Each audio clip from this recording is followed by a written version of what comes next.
name is Justin Reich.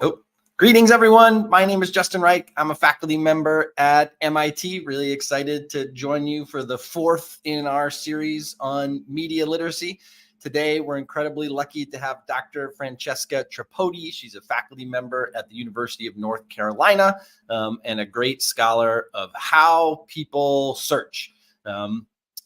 I'll steal one of my favorite lines from Francesca's research as a framing for a lot of what we're going to talk about today, which is that we often think that search is a window, is a way of looking out at the world. And it can be really useful to think of search as a mirror, as a reflection of the beliefs, the language, the ideas that we bring to this work.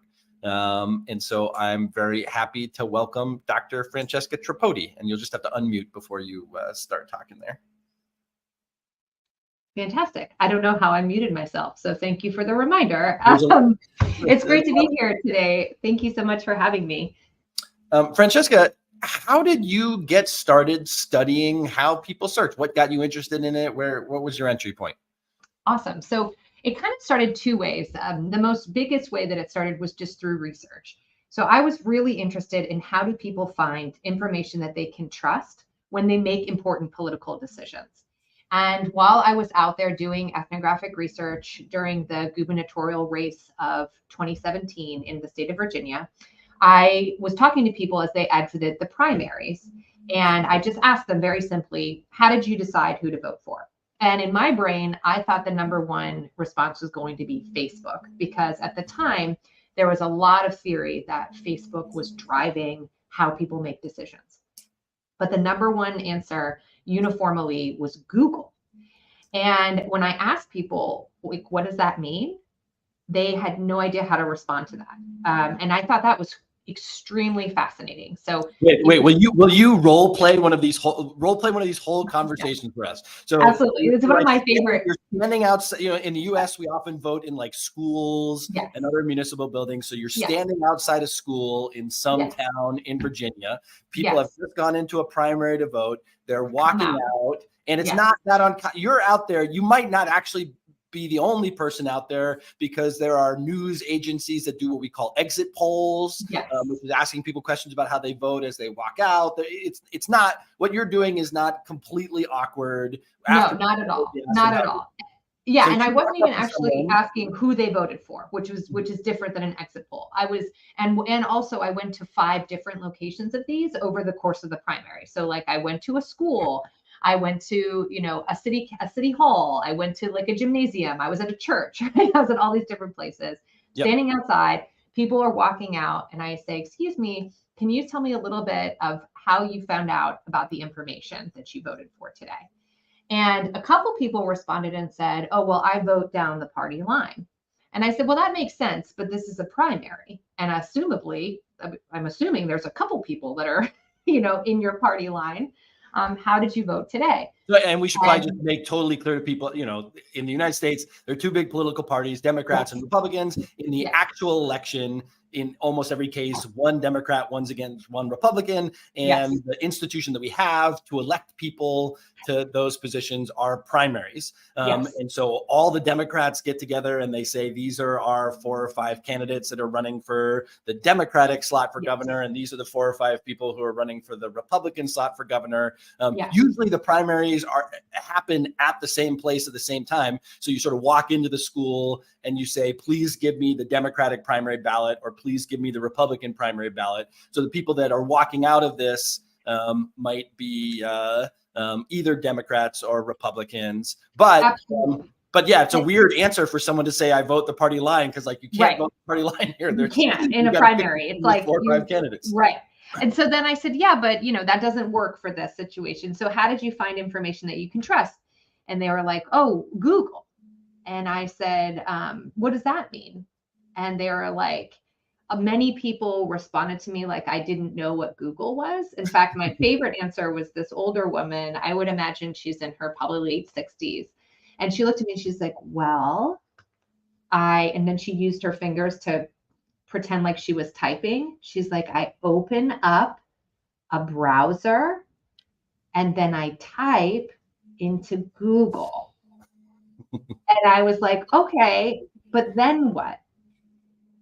And nobody could answer me. And I realized it wasn't because I wasn't talking to smart people. I mean, these are very politically engaged, very smart people. Yeah, in the United States, for some of these primaries, there might be 15%, 20% of the eligible voting public. We have very low turnout rates. Very low turnout rates. These people are likely to be older. They're likely to be highly engaged voters. And so I realized why it wasn't resonating is that people were thinking that Google was just this neutral purveyor of information, that they were the ones creating the information rather than it being this aggregator. Now, things have changed, and we can talk about this later today, because as generative AI changes the world of search, that blurring line between aggregator and creator is increasingly blurred. But in 2016, 2017, when I was doing this work, it was very much this return of information. So even when people were getting the information, they still had to determine, okay, which of these do I click and why? And also I started asking them, well, what did you search? And that was another thing that was very interesting to me. So the persons that were walking out of the polls were telling me they had looked at the names on the ballot and essentially searched each of these names. And then whatever came back is what they read. And that's how they were making their decisions. And I thought, wow, there has been a whole lot of attention on social media and how social media can manipulate the way people search, the way people vote. And that there's there's big concern around fake news right at the time, right? And social media was this number one thing. And I thought, there's not anyone talking about search engines. And yet this is clearly the number one way people are finding information that they tell me they can trust. And so that was kind of how it started. I started this obsession with search engines. And when you say Google is an aggregator, not a creator, tell me if I'm understanding you right, that some of the people who go and put a query into Google think that Google, the institution, is generating the information that they're seeing, but it's not. But in many cases, it's not. It's a little complicated. But a lot of what Google does is take information from other sources, pull those other sources together, and present them to people. But there's a way it does that you can pretty easily lose track of the fact that it's coming from somewhere else. Yes. And I would say that format for how it returns information is changing a lot. And that is a problem. And I actually recently wrote an article about this, that the way that Google has shifted from what we refer to in information schools as this like exploratory method of search. So initially, search engines basically just returned a series of hyperlinks, like these. And it was your responsibility to click on those hyperlinks and kind of determine which ones would give you the information that could answer your question. And increasingly, so originally you would get like 10. Originally, you get something like 10 links per page. Yes. Where the top link is generated by some unknowable algorithm, which says how when people search for this term, does it appear on this website? Do other websites link into that website? A couple of things. Yes. And then maybe the next big change was that on top of those 10 responses, you might call it organic responses, something like that, then there were 2 or 3 sponsored ads that were put on top of it. So someone pays, if you search for bumblebees, then I'm going to have my ad appear as the top response. And it was like labeled in tiny little text, sponsored. And then you'd get the 10. Yes.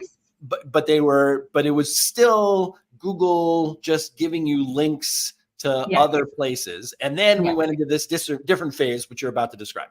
Yes. So now instead of just giving us these links of information that facilitate more of an exploratory search process, we have these knowledge graphs that are created. And this is not exclusive to Google, right? Yandex has knowledge graphs. DuckDuckGo has knowledge graphs. Bing has knowledge graphs, and a knowledge graph is that kind of like separated out box that's summarizing the information for you. And it's very unclear where this information is coming from. Now, they oftentimes right now, I would say it's still primarily Wikipedia. There's a link that shows you Wikipedia, and then you click on it for the Wikipedia article. But sometimes it's not Wikipedia. Sometimes it's another website that the organization has deemed to be trustworthy enough to like pull this infographic, this information from. This is called like semantic, but now we're moving into more of what's referred to as like semantic search or semantic web, where they're pulling from, multiple data sources, perhaps even in the thousands. And this is where generative AI makes search even more complicated, because it's kind of assuming this logical response based on statistics to say, we're pretty sure that this is the answer you're looking for based on these search terms that you put in. And then it's drawing from all these different sources in order to give you this answer itself. And so what I'm concerned about in a lot of my research is that still a lot of these returns are driven by your starting points, right? Really driven by your key terms, your keywords, your search prompt. But also, like, it's very unclear where the information is coming from and how to check the source yourself. So a lot of search literacy, a lot of media literacy, right, is about checking the source and also checking the person behind the source, right, the creator of the source. And these layers of which returns are being modified is making it increasingly difficult to find that information. And so it's definitely becoming more and more complicated. And we've had some great conversations with Sam Weinberg, with Mike Caulfield, with Joel Breakstone, all who've done a lot of research on that question of how do we teach people how to trace these sources. And the American Center for Moscow's YouTube page will eventually have all these things that people can go back if you miss them. Oh, I should also say that as we're going along and as we're broadcasting on these different Russian social media sites, if you have a question for Dr. Tripodi or myself, please go ahead and enter it wherever you're watching. And the American Center for Moscow staff will find that question and put it in the chat for us. So I'll keep interviewing Francesca for a while. I'll take a moment a little bit later on in our talk to invite some more questions, but people should feel free to jump in.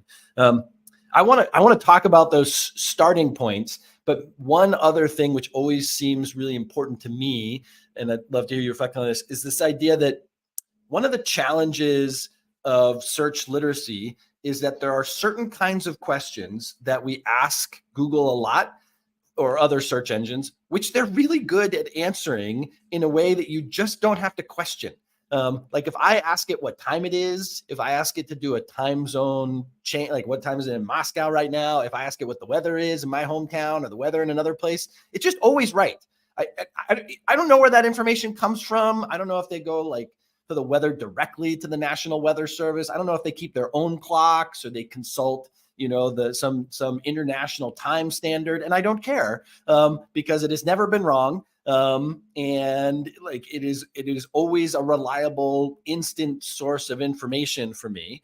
And it seems like one huge challenge that we have as people is knowing when we're doing a query for which we don't have to think about it all. But it seems like which Democrat or Republican candidate for governor should I vote for is a very different kind of question for which there is no source that can give me a sort of always correct authoritative answer.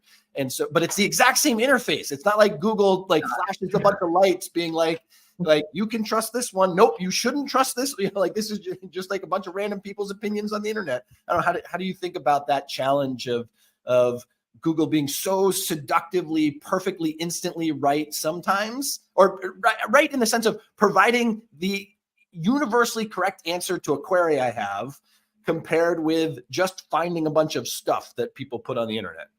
I love this. This is like kind of the $1 million question, right? And you really hit it on the nose, is that how Google returns. And we pick on Google, but we should just say search engines, because Okay. it's not exclusive to Google. It's, any search engine is doing this. So I think we should just, let's switch to search engines. Because also, I imagine many of our listeners are using things like Yandex, for example, which is, so I want to make sure we're clear that these same, and actually I have this great paper on it that looks at different affordances across different search engines. And when you look at it in like Yandex versus Google versus DuckDuckGo, we see a lot of the same issues across. So, so this is basically what you touched on is like, and I think this is where some search literacy still needs to work more on, is like there are these static searches that the answer to the question really hasn't changed in a million years. The joke that I always use is like, when I'm a US citizen traveling anywhere else in the world and I have no idea what the metric conversion is, I can rely on Google, right?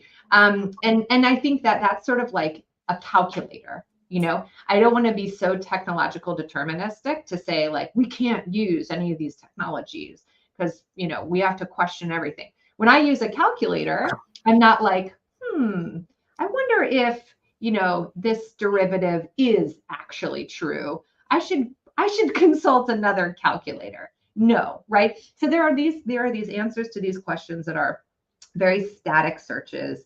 How many miles to a meter? How many, like what you said, what time is it right now in Moscow? These are things where the standards, so the inputs that Google's relying on, like clocks, those have been standardized, and there are sources that the search engine that can rely on are unchanging, and so they can be pretty accurate in those results.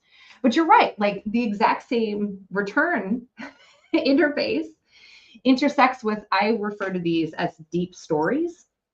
So Arlie Hochschild's the sociologist, and she talks about deep stories. And deep stories are these stories that have been told and retold so often in our culture, in our community, whether it's like around a kitchen table or a school or, around the fire, right? These are stories that are told and retold so often that you actually don't, the veracity of the story is almost irrelevant, right? They have like morals to the story that you kind of know. You kind of understand that dialogue before it's even finished. And it's with deep stories that search engines become super tricky, because they will very easily reflect back that story because it's been like told and retold. But just because it's reflecting that story back doesn't mean it's validating that story. And so that's where we have to be cautious. And an example I love to use that brings out exactly what you're talking about is the color of the sky, right? So in the United States, there's this like, the color of the sky is blue. I mean, nobody has to question that. There's like, I'm sure you know these, Justin, but there's this like a colloquial saying where someone asks you, is that true? Well, is that true? And someone would say, is the sky blue? Right? So it's like this, it's this agreed upon truth within our culture. Universally true. Dependably. Oh yeah, there's a Crayola crayon, right? That's blue. Sky and blue. Its name is Sky, right? Like it is like a universal truth in our culture. But what these textual analysis have shown us of like old iterations of the Bible, or if you look at Homer's Iliad, there are these textual analyses of these texts that describe the sky as like red or gray. And these cultural anthropologists have found that blue is actually not a color that is seen very often in nature. It's highly dependent on synthetic production. And the idea of blue as part of a cultural imaginary didn't even start until you had this like production of this color, this synthetic production. And so this idea that there's this like universal truth of the sky is blue isn't true. And so if you search though, the sky is blue, you'll get this very convincing answer about why the sky is blue. That the sun's rays hit the atmosphere, yeah, they fracture the light, and the wavelengths of light we see. So the definition is true regardless, right? But if you search the phrase, the sky is blue, the highlighted phrases, like the way that the interface works, makes you seem immediately like, yes, the sky is blue.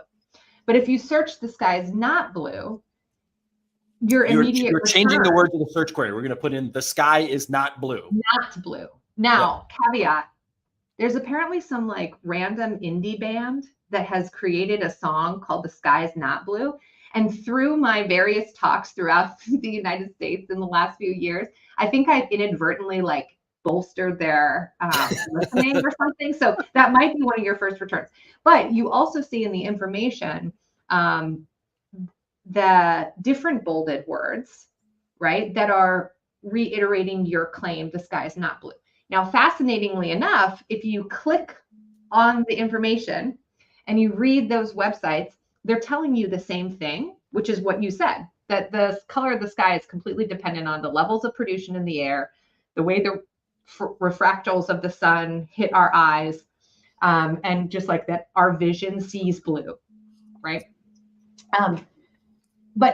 But so the truth behind the answer is kind of irrelevant. The initial response to the query can confirm whatever truth you want. And something I suggest, and we play this game all the time with my kids while I'm getting my slides ready for talks, is like, name me a color. And they'll say like purple. And I'll say, the sky is purple. And if you search the sky is purple, you get all this information for why the sky could be purple and a bunch of visuals, really beautiful pictures of purple sky. The sky is red. You get, information about red sky in the morning, sailors take warning, right? Another kind of deep cultural narrative. And so it's tricky. It's trickier than you think because of exactly what you're saying. We as persons sort of confuse these like static searches with these cultural searches. And it's our responsibility in some respect to understand the difference between like how many meters are in a mile and like what color is the sky. Because some of those questions have one answer, but most questions we ask do not. And that's, I think, where we need to get at more of our critical thinking, is like most of the questions we have do not have one answer.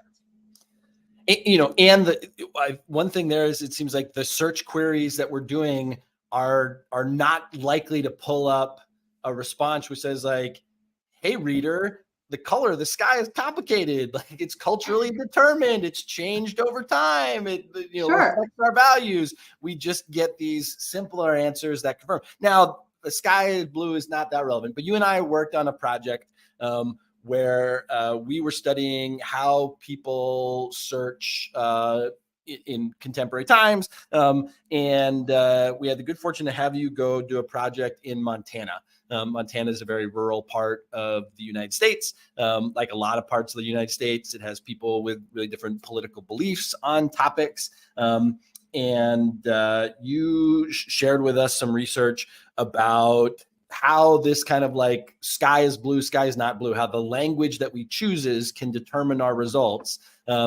And as I recall, there was a state kind of local issue about federal land use, that the federal government was proposing to have some parts of land, you can explain all this, in Montana, be part of federal land management. And you asked people to learn more about that kind of contentious political issue. And can you tell us what that issue was, how people looked for information in different ways, and how they got different responses as a result? Absolutely.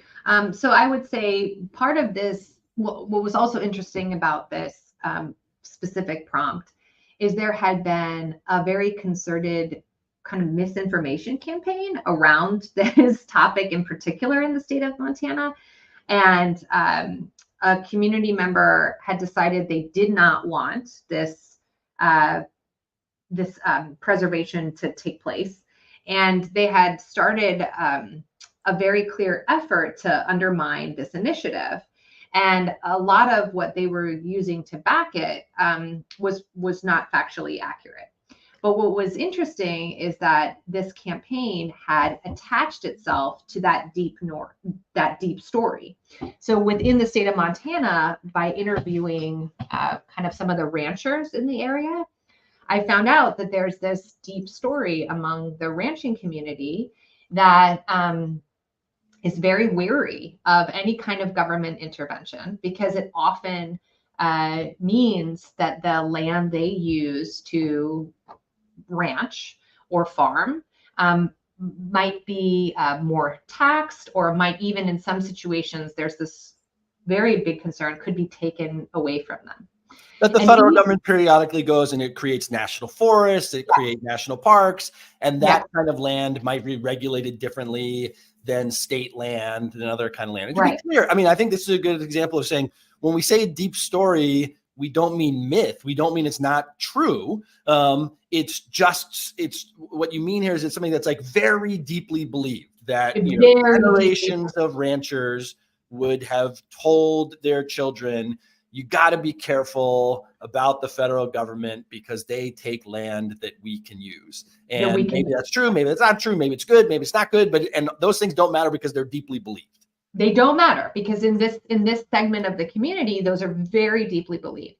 And so what was really fascinating about this intersection, right, between untruth and belief, is that for this particular thing that was trying to get passed, the government was not actually taking any land. It was existing land that they were trying to create a preserve around.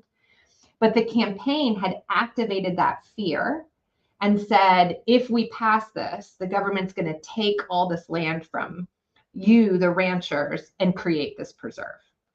And so as I asked people in the community about this, those who did not participate in ranching activities or were not part of the ranching community had really, first of all, no real opinion on the subject, which I thought was very interesting, right? They were kind of like, oh, there's a preservation, interesting. When I asked them to search for information, they used the language from the prompt, which means they didn't care, right? But for people who had a vested interest in the subject, they used language that was not in the prompt. And actually, 3 people in particular used this phrase, government land grab, in order to think about this topic. And then the number one return for that perspective was the website of this concerted misinformation campaign. So what I think is fascinating about this example is 2 things.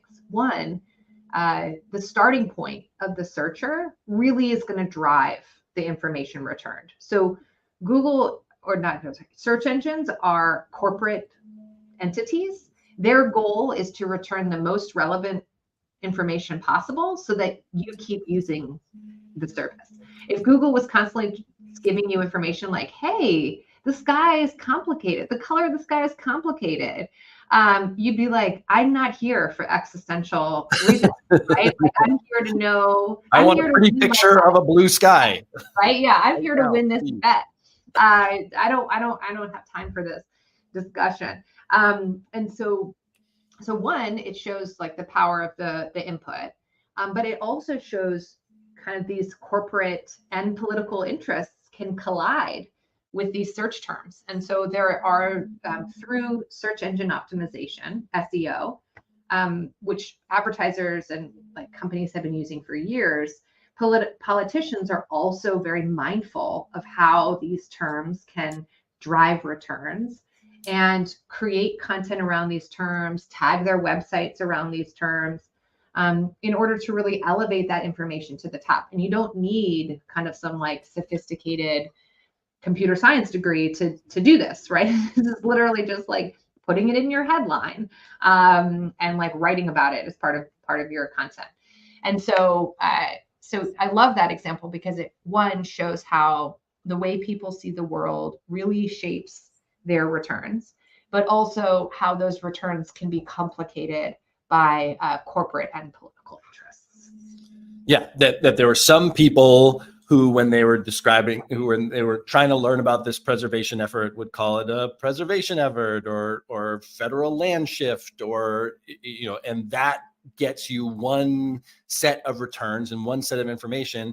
If you use the term federal land grab, in your mind, that might be a sort of totally truthful, accurate representation. It might, in fact, be a totally truthful, accurate representation, but you're getting a different set of responses. You have chosen a language, and I think your other point is that the language that we choose, because the search engines are trying to give us relevant responses, the language that we choose reinforces our beliefs often, because it helps us find what we're searching for. And of course, somebody might be saying like, man, I think this federal change is a bad idea. I want the best arguments I can find about how to oppose this. And you search for federal land grab, and that will give you a bunch of those kinds of things. But another citizen might be thinking like, I just want to understand both sides of this issue. And I want to know what lots of different people, and if you use that same federal land grab language, you probably aren't going to get both sides of the perspective. There may be also times when we would say, man, I really want to understand how people who disagree, who don't believe what I do, feel about this issue. And so then I got to think a little bit like, not just how would I, as a partisan on some issue, describe the other position, but how would people who disagree with me describe their own position? Like, how would they use different, maybe another way to say it is like, if I do a search for opposition to federal project in Montana, that might not get me the same kinds of results as federal land grab, which is drawing on this language that partisans on an issue have. So, we can use what we're saying not only to be thoughtful about how we get feedbacks to any given query, but also to think about like, how, if I wanted to find a bunch of different positions on an issue, what kind of language would help me bring back results that gets those different kinds of positions. Yeah, I think the best. So I want to talk about one more example of this in a completely apolitical way. Yep. Of like, dogs are better than cats, right? So like, if you're searching dogs are smarter than cats and dogs are so smart, you'll find a ton of information that backs that perspective. And then if you search cats are smarter than dogs, cats are the best domestic animal, you'll find a bunch of information supporting cats. And so there's this way that you're driving your returns. And sometimes these returns are like fairly inconsequential, right? Whether or not you love cats versus dogs, you might not end up with your current partner because there's not a lot of stakes associated with that. There's not a lot of huge stakes, right? There's not a lot of huge, we're not looking at like the large picture. But in terms of just forming your own opinion, if you're trying to form your own opinion on a subject and you're going to search on that subject, those starting points that you start with, right? Those search prompts, those keywords, those initial words are really going to drive your returns in a meaningful way that I don't think people have enough understanding about. And this was also very true in fact checking, right? So if you see something on social media that you're like, that seems like weird and wrong, right? But then you use the same words that are trending. It doesn't seem right to me that dogs are smarter than cats. I'm going to do this search for a term that dogs are smarter than cats. And it'll be like, oh man, I just got 3 pages of results, all proving that dogs are smarter than cats. They look exactly like, when I do a search for how many kilograms in a pound or whether it's in Moscow. Right. Or like, say there's this study about how smart dogs are, and it's trending on whatever social media you care about. And it has this like hashtag, mighty dog or something. And then you use those same phrases. The way the internet works is you're going to get the same information you just saw on social media. And so I think oftentimes people go to search as this way of saying like, oh, mindful, thinking, I don't know if I agree with that, or how do I maybe see something else, or I'm confused on this, right? And then you go to search, and depending on what you search, you're really going to drive your returns. So I think that's just a really very, very important thing. But then the second thing that I do think we have to talk about is that even if you are mindful about your search, what returns to you can be manipulated by like corporate and political interests. And understanding that, I think, is also really, really important. I think Safiya Noble's work is critical here, right? So, for example, her work, she was looking for stuff to do with her nieces. Safiya Noble's a Black woman. She lives in the United States. Her nieces were coming to visit, and she said, I'm going to search for information about Black girls so that when my nieces come, I have like some fun stuff to do with them. And so she wrote like fun things for Black girls. She was searching stuff for Black girls. And when she did this, the number one return was pornography, over and over and over again. And she's like, no, not what I was looking for. This is a problem, right? And what she realized was that the pornographic industry was just like pumping so much money into these search returns. And Google was the one that she was studying right at the time, but this can be any search engine, was valuing those dividends more than Black women, right? That those research returns were problematic. Now, it's interesting because that search query has been changed, right? So we also have to recognize that search engines do have the power to change how information is ordered and modify those returns based on these critiques.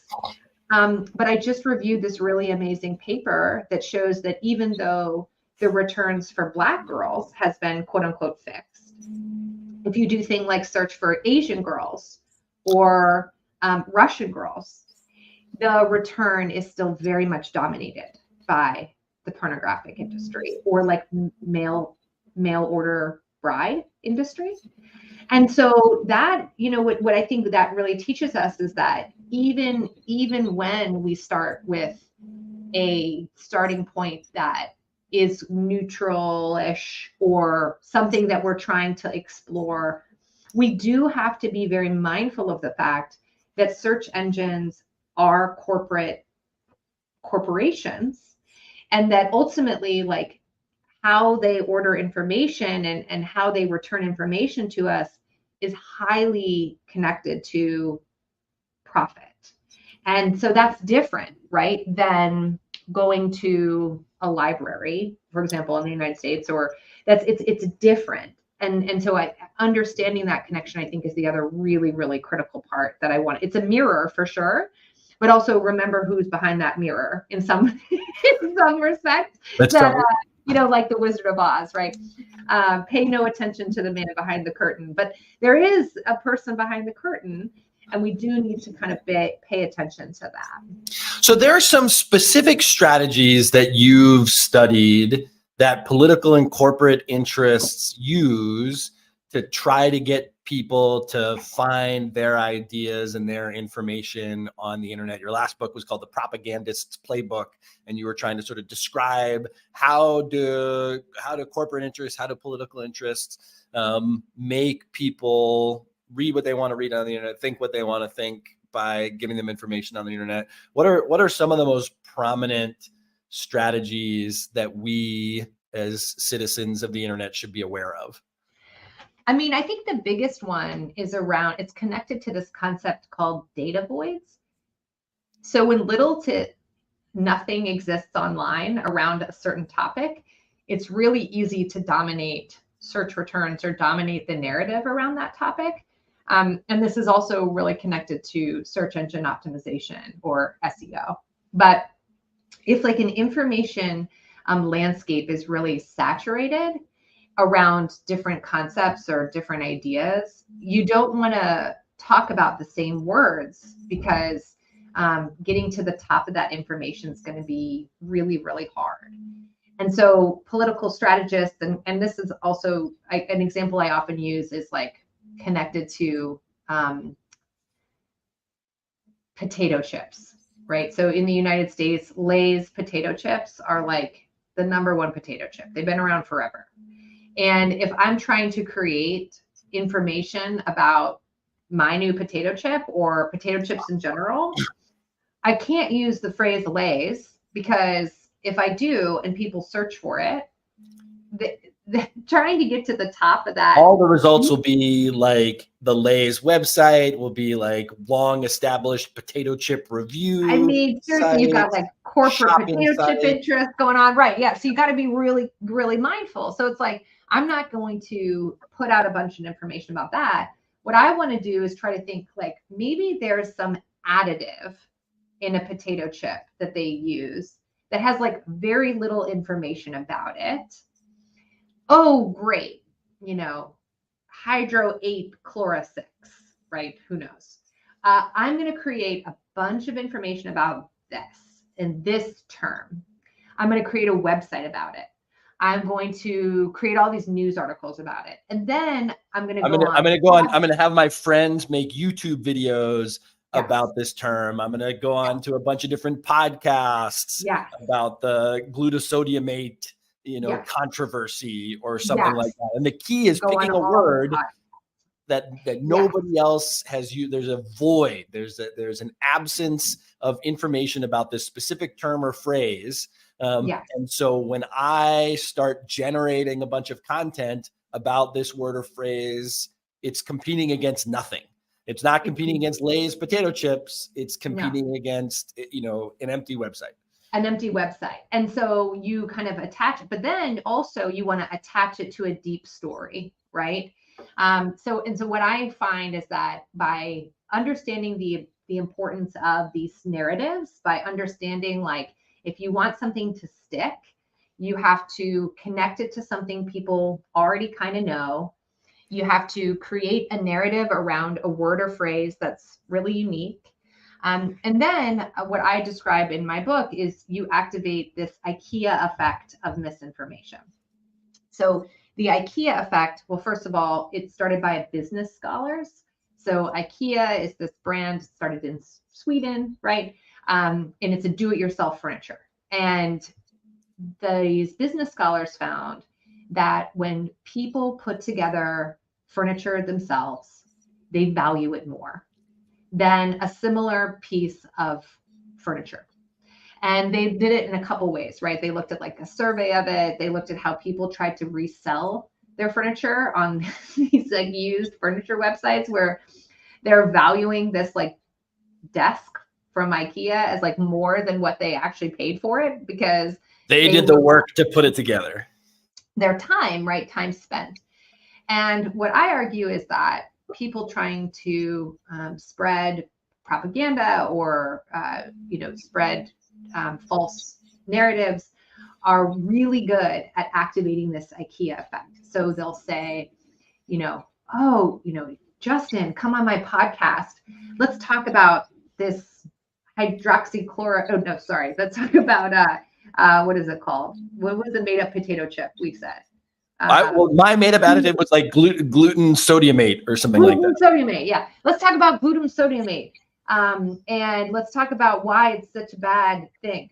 And then let's get together and on our podcast, let's sow a lot of doubt around gluten sodiumate, but also let's be like, listeners, you should Google about this. Like, this is a problem.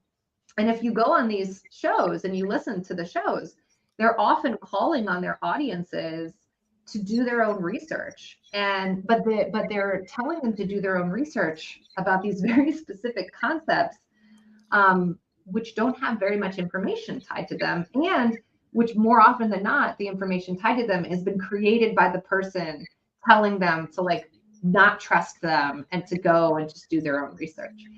And so this kind of like, actually there's other scholars and iSchools that talk about this participatory disinformation process, where it's not just like this one way, people are telling people this thing. It's like inviting this exploratory process and really utilizing the affordance of the technology to work in their favor. I want to remind listeners that if folks have questions for Dr. Tripodi, they should feel free to put them anywhere in their where they're watching and things like that, and then we'll jump into that. And we have a couple of questions that are just showing up. Let me ask Francesca one other question, and then I'll read these things in the chat and ask them to you. But you, in some of your research, have this real world example of a gubernatorial race where this very specific phrase gets activated. It's like $5.5 million of something. Can we go from made up gluteum sotomate to this kind of like Sure. Yeah, excellent. Right. So I did a study on the governor's race in Virginia. In this race, there was no incumbent. So both of the candidates it was a highly contested race. And it was interesting because the candidate who was the Republican candidate was really running on this fiscal responsibility, which is a deep story of conservatism in the United States. And they talked specifically about this $1.4 million and that the candidate running had squandered $1.4 million in taxpayer money on a Chinese website with a Chinese company with a fake website. So when I searched really broadly, Northam fake Chinese company, I got information from a local newspaper that was countering that claim. That was like, that's actually, here's the backstory behind how this happened. I also got factcheck.org, right, which was giving me some information and context behind the claim. But when I added the very specific 1.4 million to the initial phrase, it was a completely different set of results that were only tied to the PAC, the political action campaign, the political action company that was funding this candidate, right? And the only information returned was that which I had heard about, which was this squandering of $1.4 million. And so by just adding this very small turn of phrase, I got dramatically different results that were highly curated around a very specific goal of changing voter opinion. And it shows how targeted a data void can be. That, you know, for almost any politician, I imagine politician's name plus scandal is going to be a thing that populates all kinds of results that come from a wide variety of sources with different political opinions, from news agencies that might be trying to be more objective and so forth. But you found this case where adding 1.4 million plus governor scandal gives you an entirely different set of results, that there was kind of like a mini data void right adjacent to governor scandal, where 1.4 million plus governor scandal. I mean, what I take away from that is if someone is telling me to search for a very specific phrase, they very well might be encouraging me to try to read materials that they've created. Absolutely. But I think what makes it more complicated is that you have these network of actors, right? I mean, if me was like going on these random things and just saying the same thing over and over and over again, it seems a little bit fishy. But if I am tying myself to a TikTok influencer and some other person, and we're just having this discussion where it comes up more organically, that's really when it becomes more hard to determine, I think. All right, we've got a couple of great questions that we're getting from folks. Great. You have been talking with us about how the language we input has a big determining factor in what we get back. How about differences across search engines? Google versus Bing versus DuckDuckGo versus VK. How should we think about the likelihood that a query that we do in one engine, is it likely to be similar or different from other engines? Are there known biases in any of these engines or things that we should be aware of? Sure. I would say in this respect, this is where I think it does, when you're thinking about the initial void before people know it's happening, I would say it's fairly the same across search engines. But one thing I would say, Google has a much more robust team devoted to search prompt integrity, right? And information integrity. They have the money and the resources to study these things and pay attention to these things in a way that other organizations don't. And I think you saw this with DuckDuckGo. There was this major push in the United States by pundits and persons trying to spread malicious content that were really saying, oh, don't go to Google anymore, go to DuckDuckGo. But then DuckDuckGo also started moderating its returns in the sense, for example, there's this, I'm trying to think of kind of, well, I mean, the example of Black girls, I think, is a great one, right? From Safiya Noble. So Google was really mindful in hearing that critique and had the resources to fix that error. Whereas DuckDuckGo initially wasn't able to even do so. And I think it's also important to know DuckDuckGo, when it comes to protecting privacy, is a very different search engine. But DuckDuckGo actually uses the same, uses the same indexing system as Google and Bing. It's not like revolutionary. It's not going to show you things that don't exist on these other spaces. It's just less likely to sell your information. So it's like good for privacy, but it doesn't, in terms of like information integrity, that's a very different ballgame. Yeah, no, I mean, and that is a troubling story that you're describing, that like a monopolistic entity is capable of providing better service than a new entrant.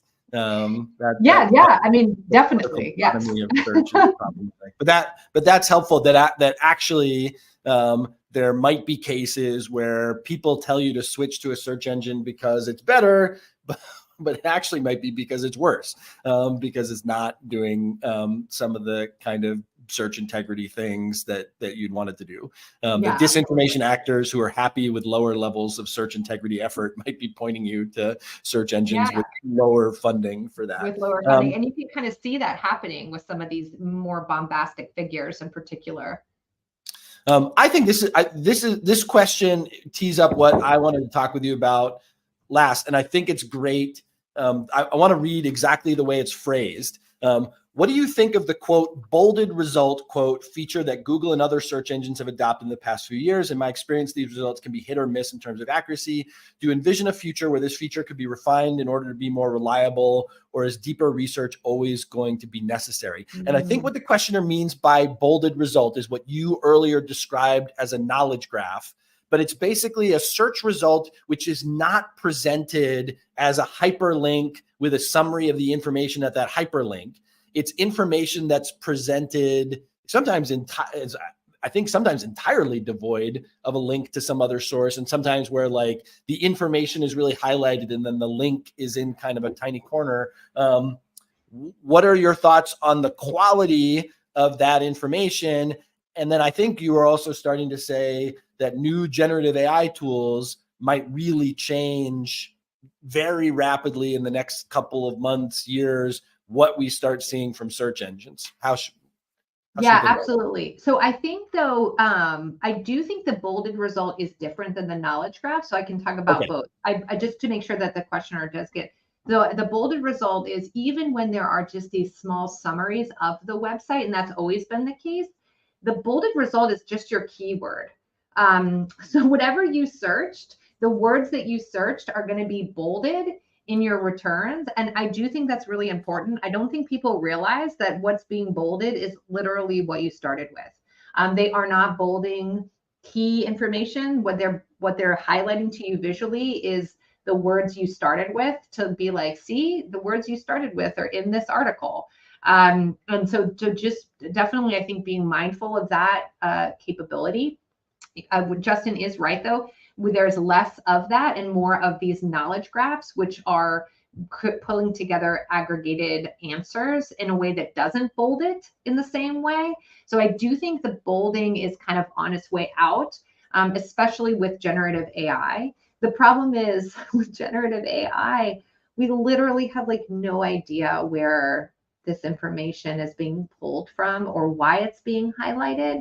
And also the results can still be wrong, right? So the example I love to give is the San Francisco Bridge example. You know, in the United States, hold on, let me make sure I'm pulling up the right one. My apologies for not having this one ready to go. But in the United States, there's the Golden Gate Bridge. And if you search the phrase, when did the Golden Gate Bridge collapse? And this is true kind of across search engines, right? You have this answer that says in 1906, and it bolds, during an earthquake in 1906. Oh, so sorry. Yeah, this is actually also answering this other question. The bolded result isn't just the search term. It's answering your question. During an earthquake in 1906, which was later to be caused by exposure to winds, the Golden Gate Bridge collapsed, right? The original Golden Gate Bridge collapsed. But when you search, when was the Golden Gate Bridge built? The Golden Gate Bridge wasn't built until like 50 years later. So that answer is just wrong. Now there's context behind it, right? There is like this Golden Gate neighborhood, and there was this like attempted bridge that burned, but it is not the Golden Gate Bridge, especially as we know it. And what's concerning about this, I think, example is two things. One, what the listener very accurately pointed out, which is the bolded information is wrong. And two, like, even though this has been widely discussed on different forums as like incorrect, it doesn't seem to be fixed. And so when these things are wrong, there's very little recourse to fixing them, and more importantly, fixing them like very, very quickly. And the problem with something like this is, okay, if someone has that information wrong, okay, oh well. But if I'm searching when is the primary, for example, and the date is inaccurate, that can have a big, big impact in terms of my ability to participate in the voting process.